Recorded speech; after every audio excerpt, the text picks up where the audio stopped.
Hi. The episode that follows is part of a 7-episode series on the trans allegory of I Saw the TV Glow. Spoilers abound. Be sure you've watched the movie before listening. It's very, very trans, so beautiful and so important, but it is very emotionally heavy. You'll want to be in a good headspace and heart space before watching, and be sure to have someone to hug after. Onward we go.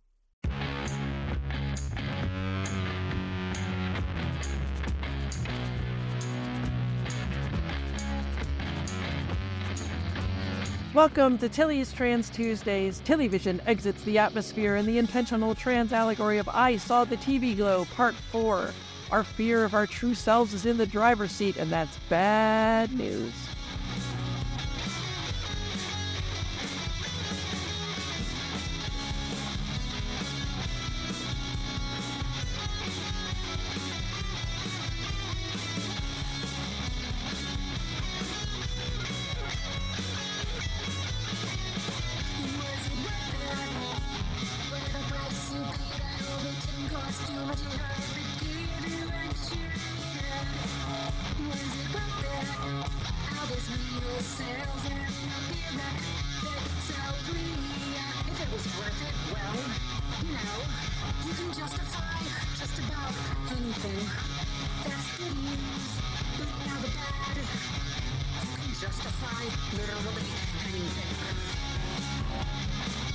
Hi, I'm Tilly Bridges, your host, and I'm joined by my writing partner, my best friend, my wife, our token cis representation, the lady who helped me get into the driver's seat of my own life, Susan Bridges.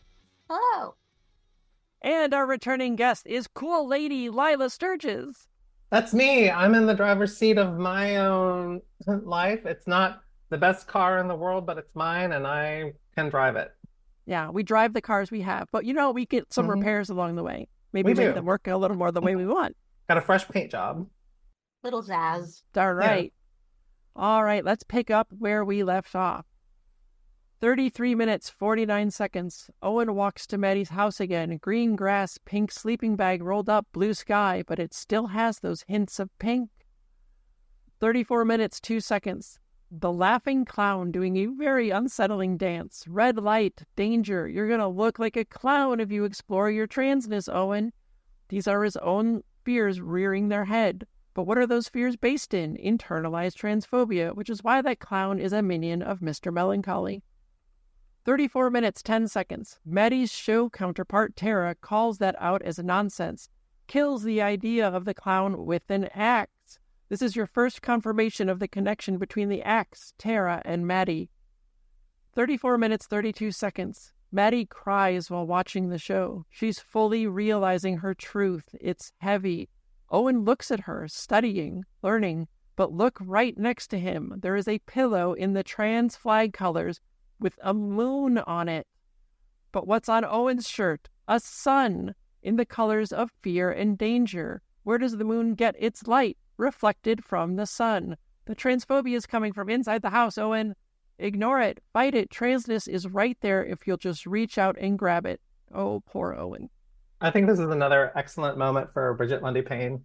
The loneliness, the sorrow, the mourning. It's grief, I think, is what we're seeing. It's this acknowledgement of Maddie. Like if we think of this still as the real world, which I think we should do at times, right? Because we're presented something that is presented to us as the real world, right?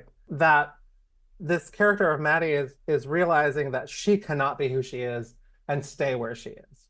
And I think that is something that a lot of trans people have to accept. It's something that is very relevant to my life, understanding that if I take this step, my life is going to change in a big, huge way.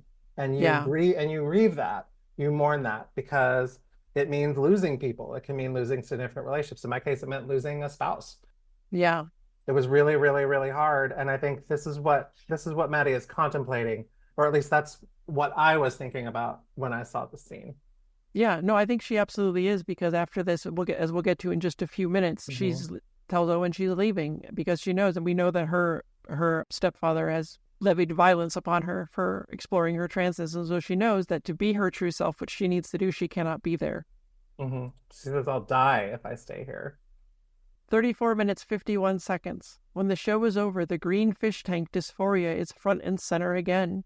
There's yelling and fighting upstairs. Did Maddie's parents find out what she was doing in the basement? 35 minutes, 19 seconds. Maddie, I'm getting out of this town.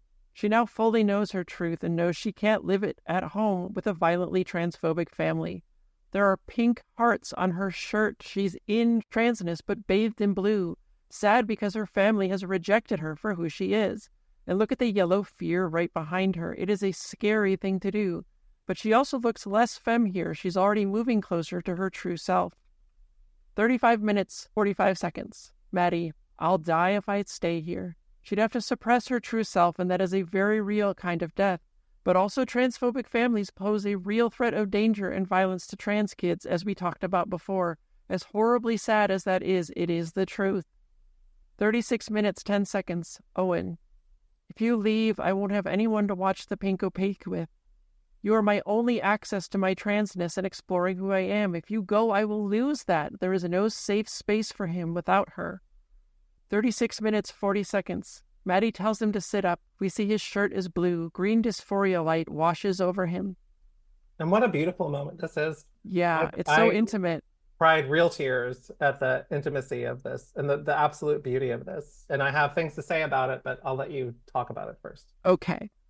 37 minutes, 5 seconds. She unbuttons his shirt and pulls it down, exposing the true Owen, Isabel. Owen does not protest or even seem startled by what she's doing. At best, his expression gives off a what, here, now vibe. This is emotional and intimate, but it is not sexual. We know that watching the pink opaque together is them exploring the truth of their transness together, right? And if they've been doing that all along, it stands to reason they maybe swapped clothes, helped each other try things on. Confirmation for this comes later on. He's not surprised by what's happening. Maddie draws the pink opaque ghost on him with a marker, making him closer to Isabel as a reminder of his transness so he won't forget or lose it after she's gone. It's just another beautiful gift of intimacy from Maddie. And I think it kind of reflects in, I think, the way that many trans women relate to each other, that there is this depth of intimacy that we have. I've remarked on many, many times. And also the idea that to another trans person, your body isn't the scary thing that it can be to yourself. Yeah. You know, that I think Maddie's intimacy with Owen's body is another kind of gift. It's not a sexual gift. It's a gift of saying that your body is okay. Like, your body is beautiful. Your body is you, and you don't need to hate it. And I think that there is something really, really beautiful about that. There is, especially because, for so many of us early on or before we even figure it out, we've been so repulsed by our bodies for so long. They don't feel like ours. They feel like a machine we're piloting from somewhere far away. And so you don't have this connection to it, Mm-hmm. 38 minutes, 43 seconds. Static floats over Owen's head, blue and green, his mind a swirl of feelings, like Barbie and the white void with Ruth at the end of Barbie. But look, the pink is still in there. He just can't see it clearly because of all that damned static. And there's something interesting too, which I noticed on my second viewing of the film, which is that, and I think this is really interesting, the static is reflected in the glass of the fish tank, which means that the static is real. It is actually there in the room with Owen. Like, that confusion is a literal, tangible thing. Yeah, it's not imagined. It's not, it's a real thing we all have to figure out and deal with, that it's awful. Mm-hmm. 39 minutes, 5 seconds. Owen furiously scrubs the pink ghost off his neck. Oh God, what if they see? What if they know what might happen? I can't let them see. Note that in the mirror, he's bathed in yellow light. Fear. On the commentary, at this moment, Jane says, shame. Bridget says, I always feel hurt when I see this. Me too, it broke my heart, because society's transphobia and that internalized transphobia has told him his transness is bad and wrong, and he's ashamed of it, ashamed that he can't stop seeking it out and exploring it. He shouldn't want to. It's not quote-unquote normal. It is heartbreaking, and I lived through it many, many times. I have a very distinct memory of, I had gone and when no one else was around, and I bought some nail polish and I put some nail polish on. And then my roommate was coming home, and so I tried to get it off, and there was still just like some little, because I did it right on my nails, and so there was still just a little stain of red, and I couldn't get it off. And I just remember like furiously, like that same exact shame and horror. Like, if anyone sees this, I'm dead. I'm dead. Yeah. And you really believe that, like the stakes really feel that high. So again, just another amazing moment of acting by Justice Smith. Amazing. Yeah. Mm-hmm. 39 minutes, 12 seconds. Look at how much transness surrounds him in the daylight. His shirt, the sleeping bag, the blanket on the couch, the carpet. The green fish tank somehow seemed smaller and less imposing. This is what accepting your transness can do for you, Owen. You could start like Maddie, and here, briefly, he thinks he might do just that. 39 minutes, 30 seconds. Maddie tells him not to tell anyone they're leaving. He asks where they'll go. Maddie, we'll know when we get there. You don't know what you're going to get on a transition, or if you'll find your truest self, or if or when it will end. You'll just know when you get there. 40 minutes. Owen goes to Johnny Link's house, furiously rings the doorbell. It's an emergency. Help. Terrified, he tells her the entire truth and tells her she has to tell his dad about the lies. Not that he's been exploring transness, because that could be fatal, but she has to tell his dad that he's been lying about where he's going, so that he'll be punished and unable to join Maddie when she leaves. He's too scared. He's severing the link between him and Maddie, between himself and his transness. This is the most amazing piece of stunt casting that has ever been done in any film ever. So Johnny Link's mom is played by Amber Benson. That I knew. Who played Tara on Buffy the Vampire Slayer. So when you, as a Buffy fan, which you are sort of presumed to be, I feel like the presumed audience of this film has watched Buffy the Vampire Slayer, right? Yeah, I would agree.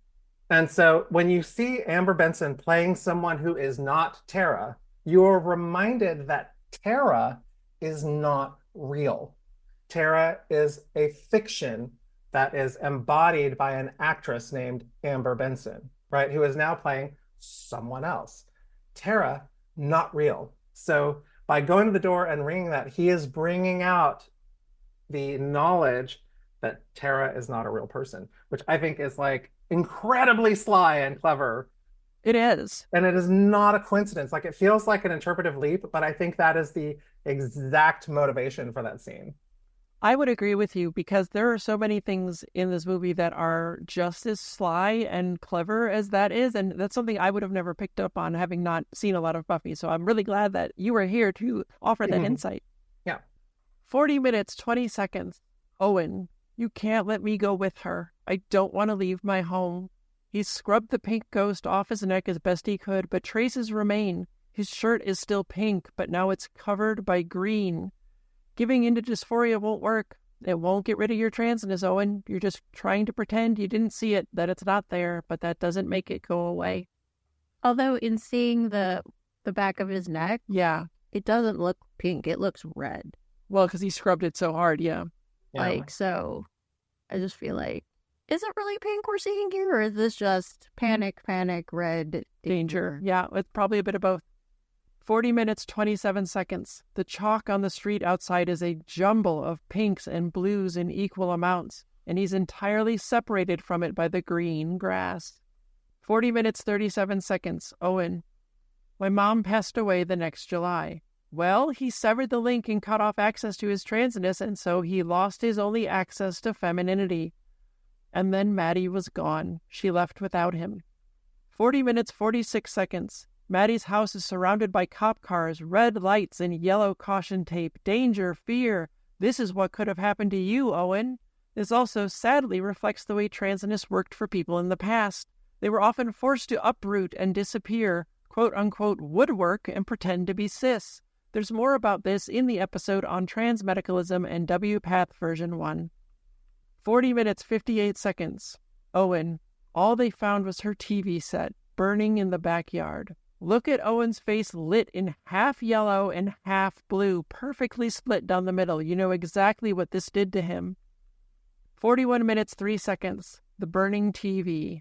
Yellow. Fear destroyed Owen's only access to his transness through Maddie and the TV. 41 minutes, 10 seconds, Owen. And the strangest part of it all was, the month Maddie disappeared, the pink opaque got canceled. Super text. Yeah, he cut off his access to exploring transness, so of course the quote-unquote show that represented it disappeared. 41 minutes, 39 seconds. Cut to adult Owen watching the campfire again, its yellow light across his face. 41 minutes, 51 seconds. We get a shot of future, or I guess present, Owen in the fun center, all blue and yellow and red. Lights flickering, things are dark and unclear and awful. 42 minutes, 4 seconds. Look at the one half-inflated balloon, the entirely yellow wall that meets the entirely blue wall. There is no joy to be found on this path he's set himself on. And it's, again, a place that's supposed to be fun. Supposed to be fun. The whole point of it is that it's fun. Yeah. And it's absolute misery. It is. Yeah. Yeah, it's misery to watch. Every second of it is misery. It is.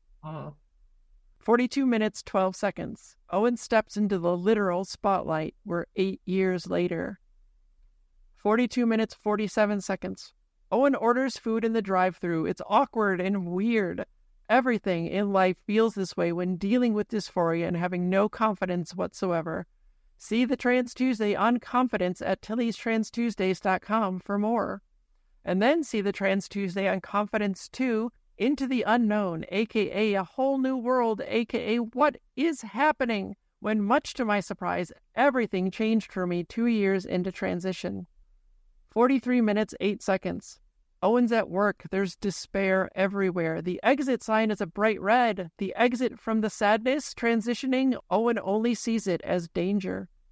43 minutes, 18 seconds. Owen opens the door on the manager receiving oral sex from a woman. What does the idea of sex do to him? A little bit of fear and a whole lot of dysphoria. This is something that happens to a lot of trans people, where the idea of physical intimacy is terrifying and awful because we're so alienated and horrified by our own bodies. But also, for some of us, it's terrifying in ways they get tangled up with sexuality, as I talked about in the episode on Sexuality is Not Gender. I'm exclusively attracted to women and always have been, and that complicated understanding my own gender a lot. And so getting close to women in a sexual way was terrifying because it amplified those feelings, and it would almost make you confront them.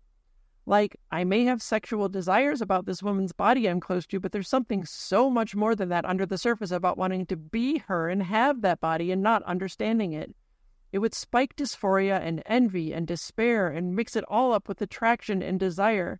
And you'll find this is why many trans people entirely disassociated during any sexual activity pre-transition, if we were even able to handle it at all. He gets laughed at for being uncomfortable with it. He apologizes, which again, Maddie told him never to do. You don't have to apologize for being uncomfortable due to the dysphoria you feel, especially in a situation that should not have even been happening in the first place, like sex in the workplace. 43 minutes, 34 seconds. Owen fills the bag with popcorn, yellow, blue, and red, all around him, keeping him confined. 43 minutes, 46 seconds. He looks outside. Danger of the exit signs, he sees only fear in the possibility of coming out, and emptiness as his only reward. Look at the shopping carts, they are all empty.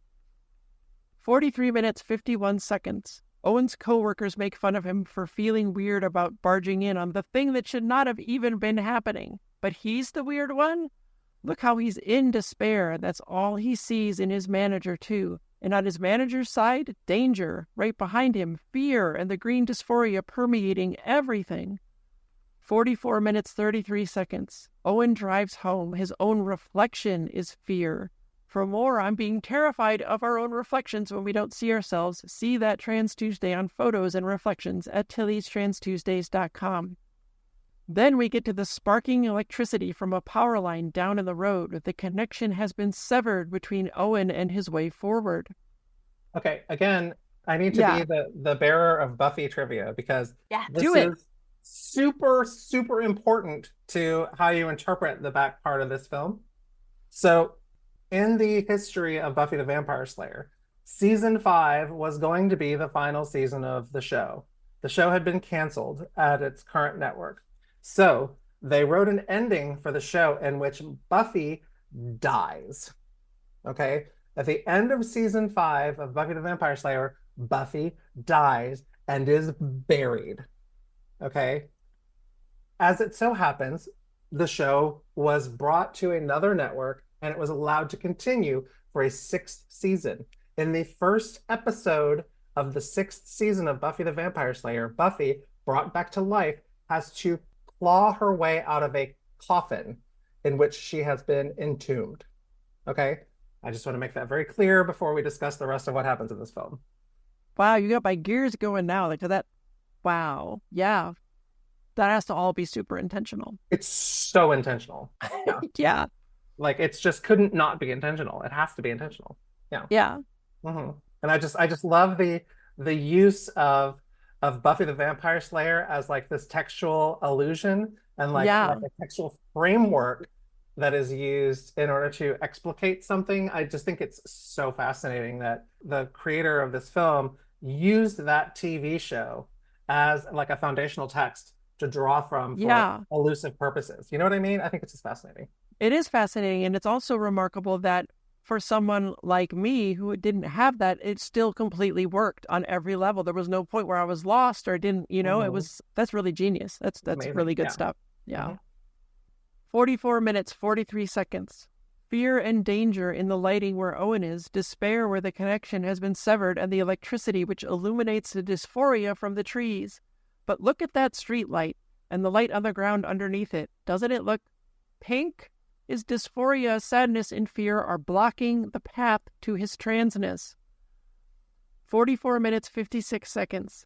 When he gets out of the car, the ground looks red, and now so does the streetlight. Danger, Owen. Trying to remove this blockage means your entire life would change. You know it.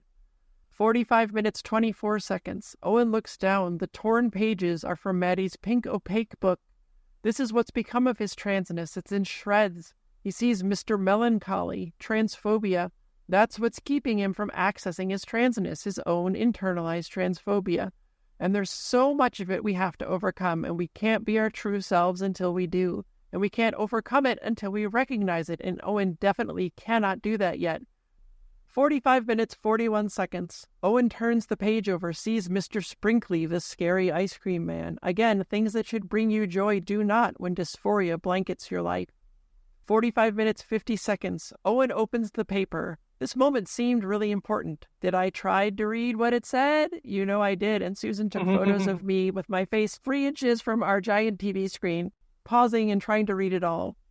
I didn't know she was going to do that. If you want to see those photos, I included them in the text right up. Because I just saw you. And it was hilarious. It was hilarious. The pictures are pretty funny. But to the best of my ability, here's what I was able to decipher. Most of them are not full sentences. They are just excerpts of sentences. For context. Escaped an ancient prison trapped inside the dark side. Man's lunar forces have finally stolen 1,000.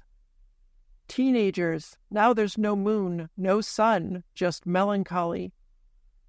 Season Mr. Melancholy finally tricked Tara and Isabel. Began back at their old sleepaway camp, now our heroes. Nightmarish hellscape the likes of which they never could have imagined. Underground, hugged only by the branches of everyone's. Place where they first laid eyes on each other.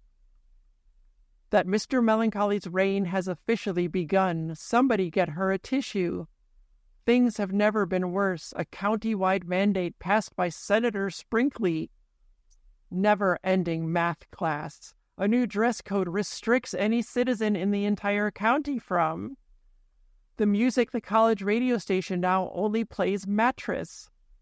The double lunch has been transformed from the coolest club in town into Mr. Melancholy's, where he, Marco, and Polo are keeping all 4 members of the Absolute Loser Brigade held prisoner. He's not planning to kill them anytime soon. He's just planning to feed endlessly on their weirdness. Everything beautiful about their souls into stinky star fuel. So where is Isabel? Where is Tara? Where are our heroes when we need them most? Somewhere very far away. In a town, oddly, reminiscent of the real world they need to, but different in so many subtle, insidious ways. But one thing is for sure, this town has bled of magic and wonder. It's all conformity, all the place our heroes no longer even remember. They are the pink opaque, here they don't like heroes anymore. Here every monster fought, every joke they ever shared, all heart-stopping, the pages of this very episode guide. Real, no, instead in this world, all just the weekly transmissions of a dumb TV show. Absurd, right? Who would fall for such? And Tara, at least at first. Can Isabel and Tara find each other again on the hazy? As it glows dimly, the Luna juice and soil is caught. I have much time, but then again, time might not work exactly. Think it does. After all, right now, aren't I? But you're also reading it now. Strange. Tara is the first one to realize something is very wrong. The quote-unquote home where she's been placed is little more than, even though I couldn't decipher all of it, that's telling you the whole game right there. Now, did you know which episode this is a description for? It said it was from season 6. I think it was the premiere. The season 6 premiere. 1. Yeah. Yes. Very importantly, season 6. Season 6, the season he didn't think existed. Yes. Yeah. And we know later from Maddie that season 6 is when the two of them, quote unquote, escape the Midnight Realm, aka get away from Mr. Melancholy, dysphoria, and transition. So they're trapped in a living hell by dysphoria, losing their lives and time to disassociating. Look how it gets metatextual, the pages of this very episode guide. You're also reading it now. Strange. Weird wording for an episode guide, don't you think? That's because it's not just an episode guide. Owen knows he's severing his own connection to his transness and transitioning in the future and condemning himself to a life of dysphoria and lost time from disassociating. This is his subconscious trying to call out to him to get him to accept his truth. Will he listen? Is he ready? Because we can never accept the truth about ourselves until we are. Thanks for being here, Lilah. Thanks so much for having me. I can't wait for the next one. Yeah, that's right. Come back next week, folks. You're gonna love it. Tilly Bridges, End Transmission. Tilly's Trans Tuesdays is hosted by Tilly Bridges and Susan Bridges with audio editing and sound mixing by Jillian Morgan. The Google Doc and social media versions of this week's topic and all past topics are available at TillysTransTuesdays.com. Special thanks to Daisy and Jane for the use of Sorry Not Sorry as our show's theme music. Please stop by and show your support at daisyandjane.bandcamp.com and soundcloud.com/daisyandjane. You can find me at Tilly Bridges on Bluesky, Twitter, and Hive, on Mastodon at TillyBridges at mastodon.social, at facebook.com/TillySBridges, and on Insta and Threads at HeckYeahTillyBridges. And you can find Susan on most of those at Susan L. Bridges. You can find Jillian at Audio Jillian on Bluesky. You can join the Tillyverse Discord server by following the link at the very bottom of TillysTransTuesdays.com. We hold regular watch parties for the Matrix films and other trans movies where I do a live Q&A, and it's blossomed into a wonderfully supportive, compassionate, kind community of friends. We'd love to have you join us. For more information, visit pendantaudio.com. Thanks for listening.